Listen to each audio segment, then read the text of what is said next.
score ไล่บองปโอน่าชีวิตเจเนอรกซีจุ่มโน้เหมือนเตี้ยงตัวเตะคายคลาติดคายคลามารุยคลุนคายคลาก็จะนั่งติดตัวให้จุ่มโน้นั่งเวรองอติปุลปีกตามมารอยมุกได้เรื่องคลานั่นคือกลายการกรุบกรองរបស់យើងទាំងស្រុងហើយយើងអត់មានធ្វើអីបានក្រៅតែពីសម្របតាមស្ថានភាពជាក់ស្ដែងតែបើចំណាយវិញបងប្អូនអើយទៀងល្អណាស់ជាពិសេសគឺប្រាក់ខែបុគ្គលិកให้นังทลายจูลออฟฟิศหรืออาหารเกท่าสมัยนี้ไอ้ยังลุกดูโหซีเฟื่อกาไอ้แต่ตามออนไลน์ก็บ้านมันจะไปถึงเมียนออฟฟิศเมียนห้างไอ้แม่เนี่ยใหญ่แหละบางไอ้บองโอนายตามปิดขยมนี่ให้ใบชนำตะโบงก็ยังมาได้เมียนออฟฟิศไอ้ตีแต่เราเป็นกุยโบจำนายทลายยังตึงกุยเธอการในห้างกาแฟ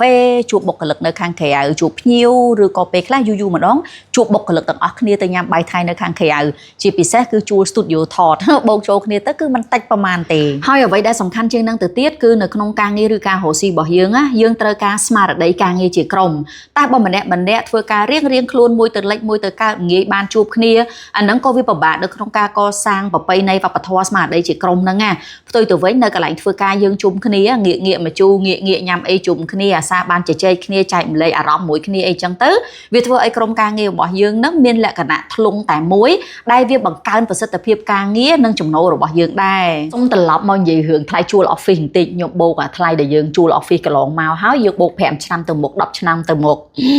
ភ្ញាក់ខ្លួនដោយអាងកាបូកថ្លៃជួលផ្ទះកន្លងមកតាំងពីនៅពេញអញ្ចឹងគាត់ថាអូយចុះមិនទិញតែហ្មងទៅបើសិនជាទិញវាបានជារបស់យើងដល់ពេលយើងជួលអ្នកយើងជួលបាក់គេដដែលហើយទៅអស់លុយឡើងច្រើនចាបញ្ហានៅត្រង់ថានៅពេលដែលយើងចង់ទិញមិនថាផ្ទះឬក៏ office ឯងវាត្រូវការលុយដុំចុះបើខ្ញុំប្រាប់ថាឥឡូវនេះបងប្អូនអាចមានឱកាសអាចទិញ office ដោយមិនចាំបាច់ប្រើលុយដុំពេកទេចាប់អារម្មណ៍អត់នេះខ្ញុំក៏ទៅតែភ្ញាក់ផ្អើលដែរព្រោះឥឡូវខ្ញុំទៅតែដឹងថាគេមានកម្មវិធី lease to own បើឲ្យសម្រួលជាភាសាខ្មែរថាបង់ថ្លៃជួលដូចយើងជួលធម្មតាអញ្ចឹងតែនឹងបានជាកម្មសិទ្ធិអូអាហ្នឹងដូចទិញទៅវិញពីអាគារ GIA Noria បន្តិចទៀតចាំខ្ញុំបញ្យល់ថា lease to own ហ្នឹងគេបង់មិនក្នុងទម្រង់បែបណាប៉ុន្តែឥឡូវនេះខ្ញុំសូមណែនាំ GIA Noria បន្តិចសិនដែលជាអាគារពហុមុខងារធំមហិមាហ្មងកម្ពស់ដល់ទៅជាង200ម៉ែត្រនៅកោះនរាយើងហ្នឹងហើយអ្នកដែលធ្វើអ្នកគ្រប់គ្រងអ្នកប្រតិបត្តិការអាគារ GIA Noria ហ្នឹងគឺតែមួយជាមួយនឹងអាគារ Diamond Twin និងអាគារ GIA នៅកោះពេជ្របើអ្នកធ្លាប់ស្គាល់ដឹងស្រាប់ហើយមែនទេថាការគ្រប់គ្រងអាគារនោះល្អយ៉ាងណាអាគារ GIA Noria ហ្នឹងមានទីតាំងល្អមែនតើវានៅកណ្ដាលក្រុងហ្មងអ្នកនៅម្ដុំបឹងស្នោអីគឺគៀកបកោយចរាចរណ៍ក៏មិនសូវស្ទះខ្លាំងពេកហើយអាគារនេះមានផ្លូវចេញចូលដល់ទៅ3ជ្រុងអាគារទាំងមូលហ្នឹងគឺបែរមកផ្លូវចុះពីស្ពានកោះនរាហើយក៏បែរមុខទៅទន្លេចតុមុខផងដែរស្រួលចរាចរណ៍ចេញចូលជាពិសេសបំផុតគឺខាងមុខវិញគឺជាទន្លេអញ្ចឹងអនុញ្ញាតឲ្យទីនេះមានទេសភាពស្អាតមែនតើពន្លឺធម្មជាតិខ្យល់អាកាសស្រឡះមុខស្រឡះមាត់អត់មានគូប្រៀបហ្មងសាកសម័យមើល office ឬក៏ហាងរបស់យើងបែរទៅមុខទន្លេ river front ហ្មង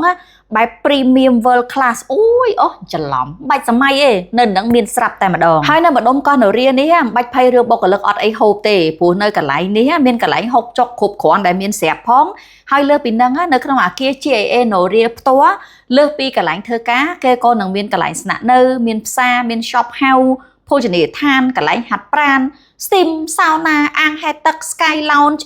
រួមជាមួយនឹងកន្លែងរៀបចំកម្មវិធីធំៗសម្រាប់ធ្វើ event ផងដែរហើយបើនិយាយពី CEO ថ្នាក់ដឹកនាំម្ចាស់ហាងភ្ញៀវកម្រិត VIP អីផ្សេងៗវិញណាគឺអាចចេញចូលក្នុងអាគារហ្នឹងតាមចរាយន្តពិសេសដាច់ដោយឡែកថែមទៀតផងអើយពិតជាល្អខ្លាំងណាស់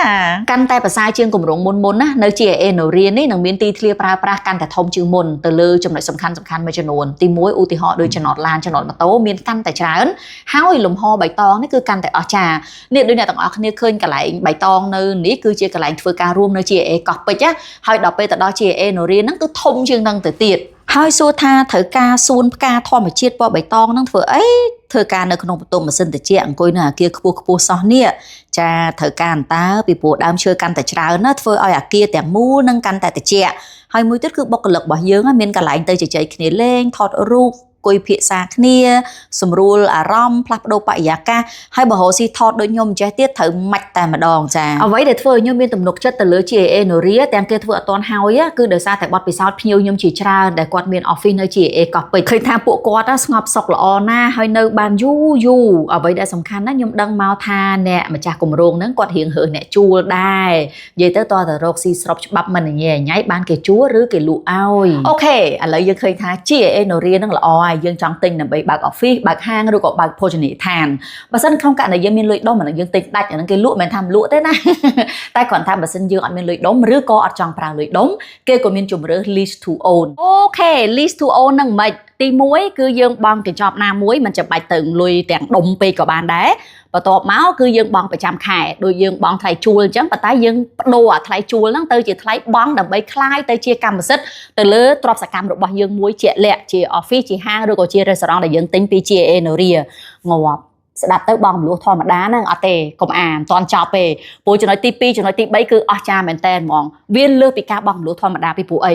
នៅពេលដែលយើងបង់លុយមួយដុំយើងបង់ប្រចាំខែគឺយើងបង់ទិញ GAA Noria ត្រូវទេប៉ុន្តែក្នុងកំឡុងពេលហ្នឹងចុះញោមមានកន្លែងធ្វើការធ្វើម៉េចគឺបងទាំងអស់គ្នាអាចទៅធ្វើការដោយឥតគិតថ្លៃនៅ GIA កោះពេជ្រអញ្ចឹងយើងបង់ទិញNoriaប៉ុន្តែក្នុងកំឡុងពេលដែលយើងរងចាំការសាងសង់ហ្នឹងណាយើងអាចទៅធ្វើការនៅ GIA កោះពេជ្របានហើយ GIA កោះពេជ្រកន្លែងល្អខ្លាំងណាស់អូខេថាប៉ុណ្ណឹងល្អហើយនោះមិនទាន់អស់ទេលោកអើយចំណុចទី3គឺកាន់តែល្អទៀតក្នុងករណីដែលបងមានហាងឬក៏មានកន្លែងធ្វើការស្រាប់ដែលរាល់ថ្ងៃនេះកំពុងតែបង់គេប្រចាំខែហើយយើងត្រូវបង់ប្រចាំខែនៅNoriaទៀតខ្លាចដល់បូកចូលគ្នាទៅវាច្រើនអត់ទេក្នុងកំឡុងពេលរងចាំ GIA Noria រួចរាល់ដែលយើងអាចហើទៅកន្លែងថ្មីរបស់យើងបានគេនឹងចេញថ្លៃជួលឲ្យកន្លែងបច្ចុប្បន្នរបស់យើងជំនួសយើងបានន័យថាយើងលែងបង់កន្លែងនេះទៀតហើយយើងបង់តែកន្លែងអនាគតដែលជាកម្មសិទ្ធិរបស់យើងនៅ GAA Noria ទៅគឺបានហើ